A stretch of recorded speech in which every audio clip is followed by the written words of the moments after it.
strong enough. I'm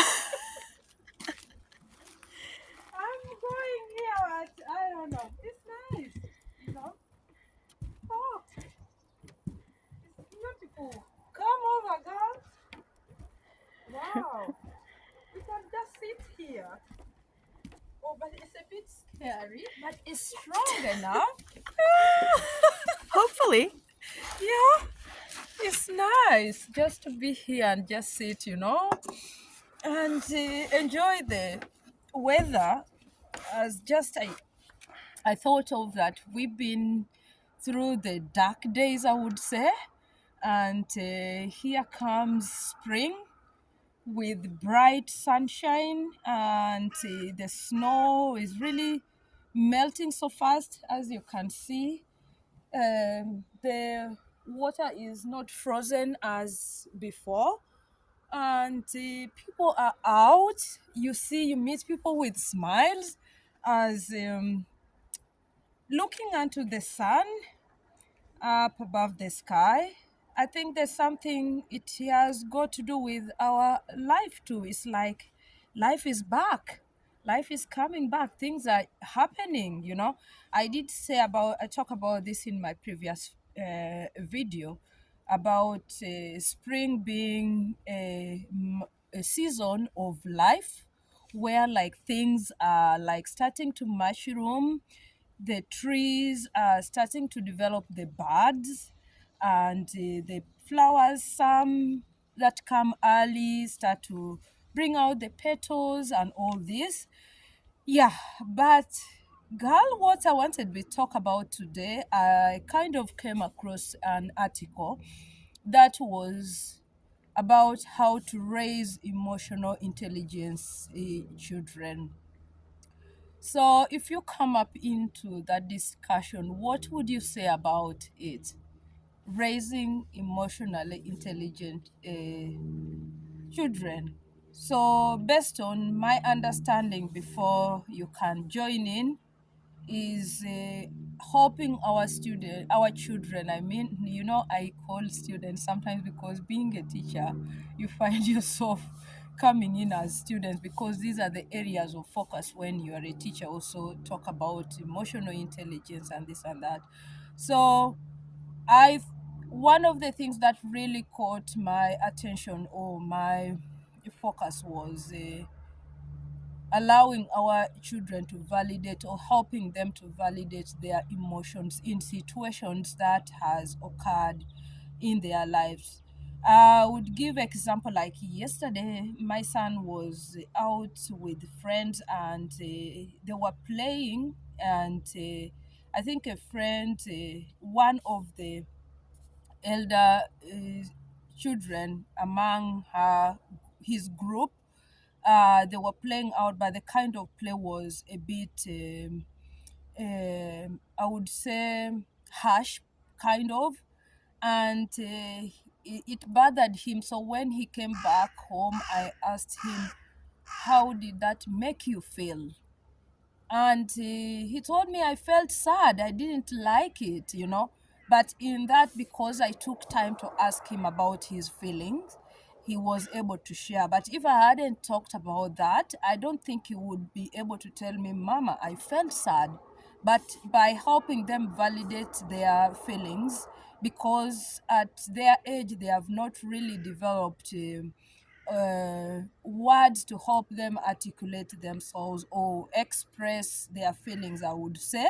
So we have to come up with the uh, questions or conversation to allow them be able to tell about how they feel. So, girl, what would you say about that? Yeah.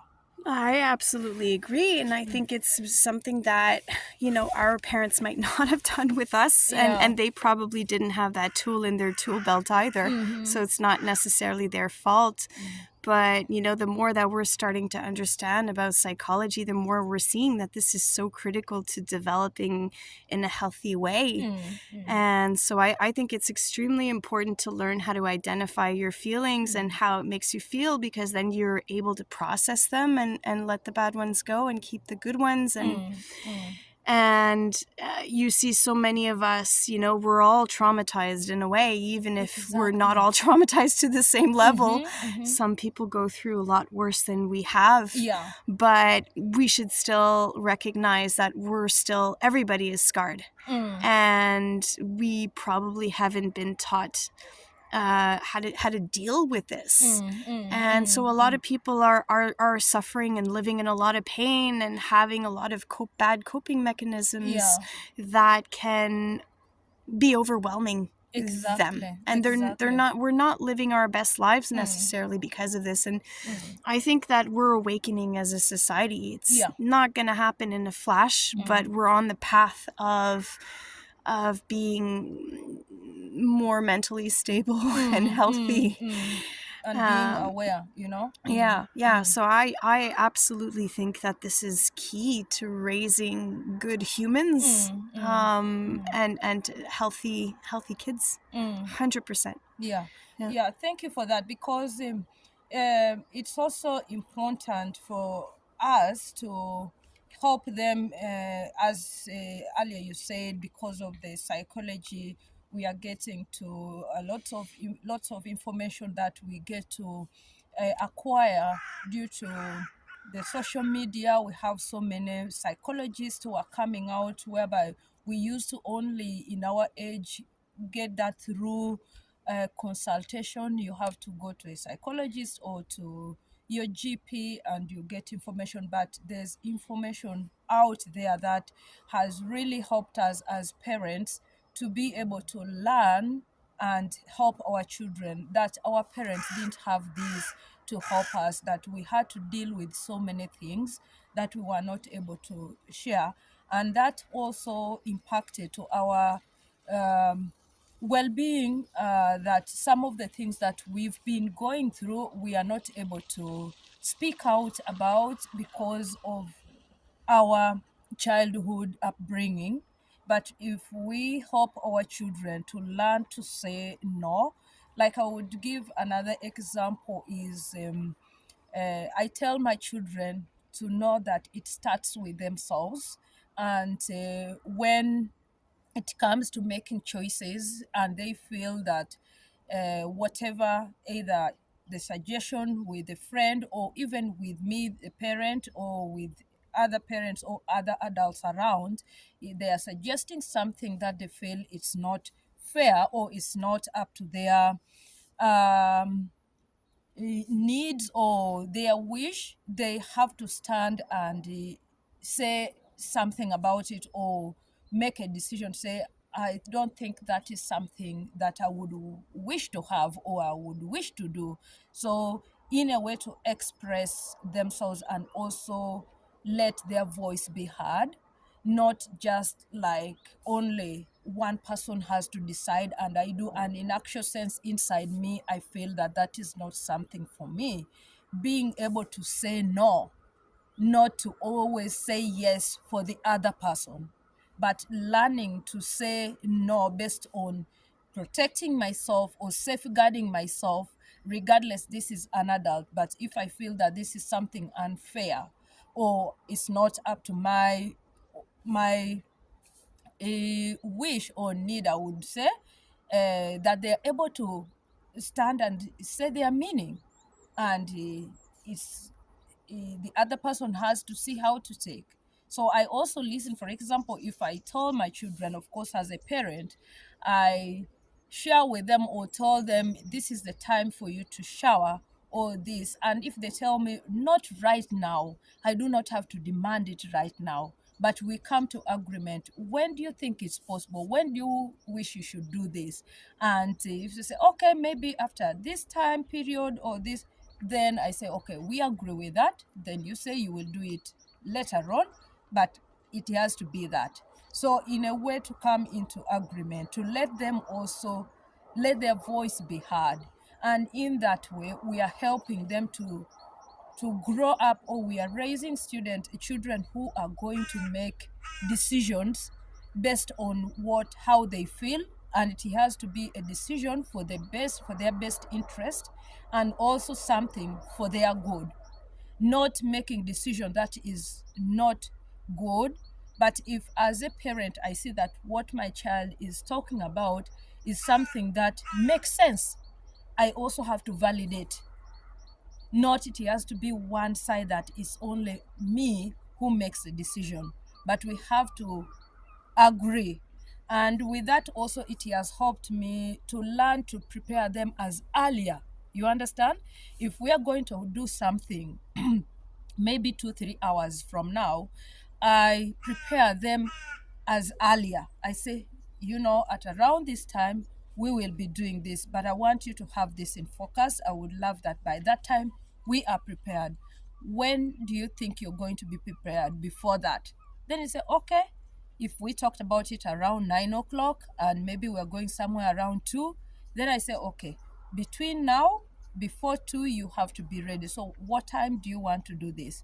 Then we agree on that time.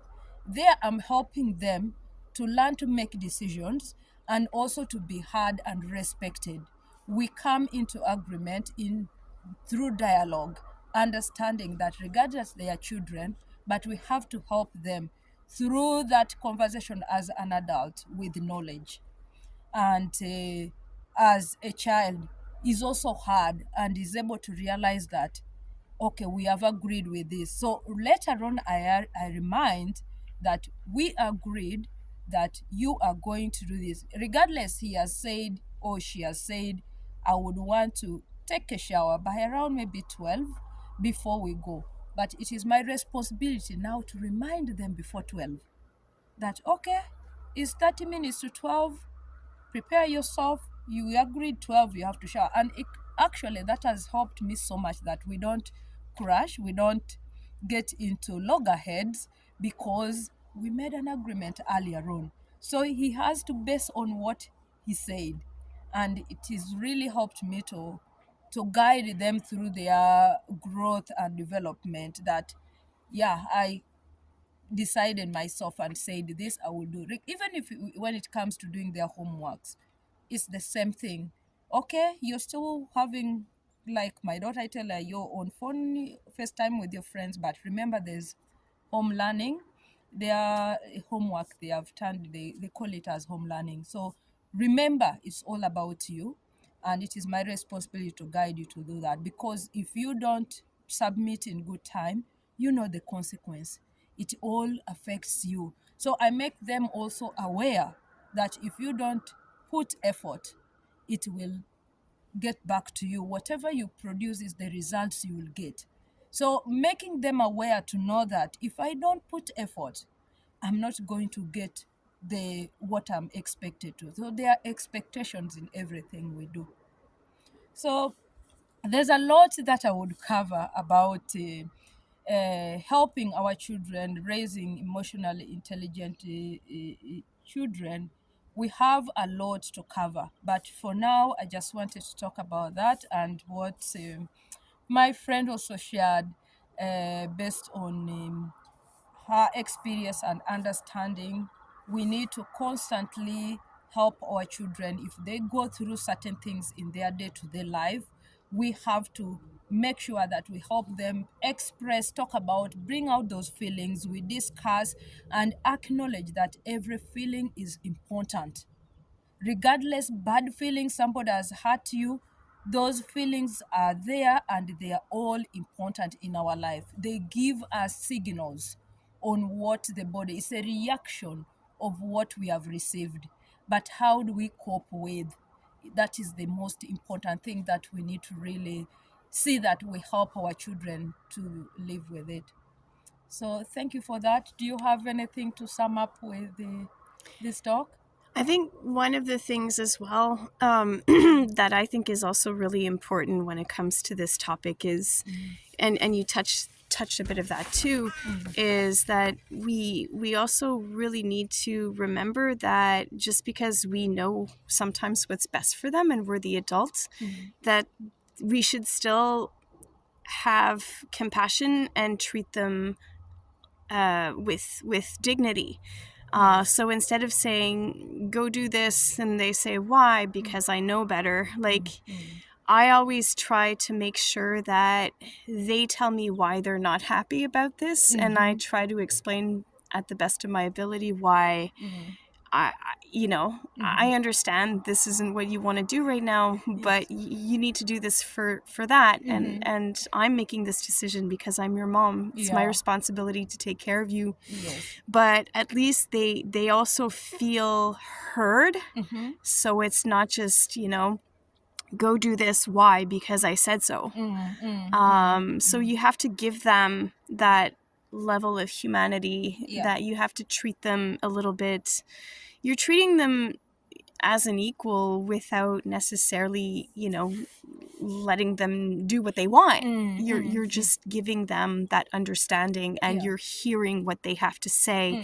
And I think that's really important. Yes. It makes the clashes less. It lessens the anger and the conflict. Yes. And so that's my Yeah. 2 cents. Yeah, thank you for that, because the point of it also, we have to acknowledge that they are individuals Yeah. with their feelings and their level of understanding that also needs to be validated and respected.